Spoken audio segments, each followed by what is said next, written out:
Hey y'all, today we're going to be making a somewhat easy cold brew coffee. Delicious. Are you ready? So what you're going to need is a cup of coffee grounds. I'm using a mortar and pestle to grind my coffee beans.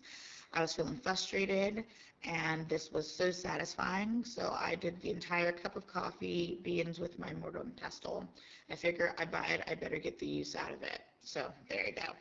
So I'm going to take that, put it into a container, and to my cup of coffee grounds that are just regular Colombian medium roast from Trader Joe's, I am going to add about 3.5 cups of filtered water.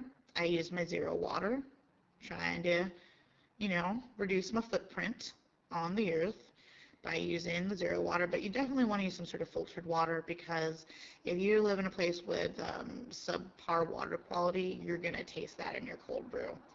And it's just going to be counter effective to the smooth, rich, creamy flavor that you're going to get with cold brew. And when I say creamy, I don't mean like in a milk way, I mean velvet. Velvety is a better description for the texture of good cold brew.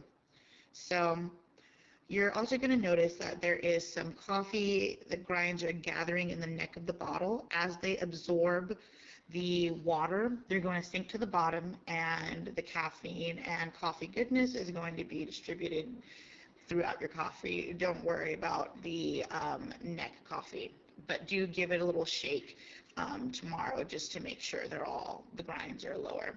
So what I've done is I've created a little apparatus to make the straining process easier. I've taken my water pitcher, a strainer, and a nut milk bag, and I've placed the nut milk bag inside, and that just makes it easier to strain your coffee. If you'd like, you can also use cheesecloth or put a coffee filter in there, or just use one strainer. It's up to you. It's your world. I'm just living in it, just here to give you some advice and hopefully help you along the way. So as you can see now, the grinds have sunk to the bottom and it is time to strain our coffee. It's been about 48 hours. I left my coffee on the windowsill because it's been 30 degrees here in Portland, but if you live in a warmer climate, you go ahead and put it in the fridge. You don't want to get some sort of weird food poisoning, even though I doubt that you would from coffee. I mean, I grew up making sun tea and whatnot, and I feel like this is along the same lines, but what do I know? I'm just a home cook. So take everything I say with a grain of salt, except for when I tell you the double strainer. That is gospel. Do that. That is going to make your job so much easier. And my second rule of gospel is when you take your strainer out of your vessel, don't sit it on your countertop unless you're into that, because I'm not, and it's just going to ruin my life in about 10 seconds. You'll see, and I wasn't at my best. Here I go making mistakes. Don't do that. Don't do it. That is a mistake. So I have a vessel ready to go that I'm going to transfer my cold brew coffee into in just a second. There we go, adjusting it. Here we are. Boom. Look at how glorious that is.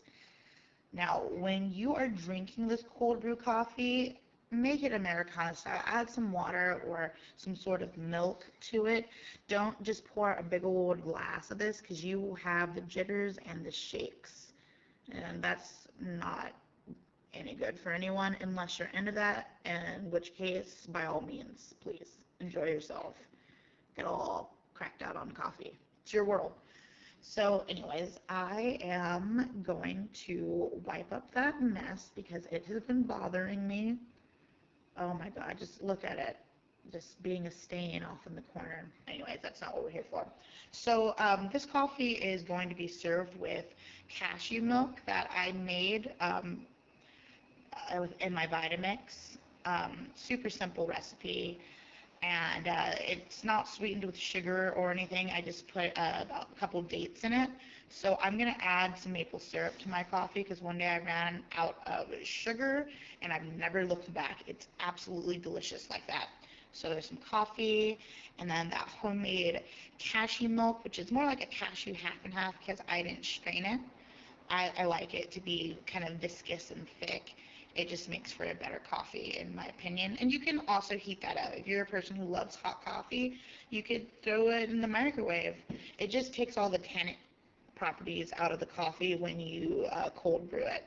So I just add a little bit of maple syrup to my coffee. And now you're going to see me make another mistake. I'm clumsy. Can y'all believe I was a waitress for like 8 years? So clumsy. So anyways, make sure the lid's on tight so you don't send coffee flying all over the place like I did once again. And give it a good shake so it evenly distributes all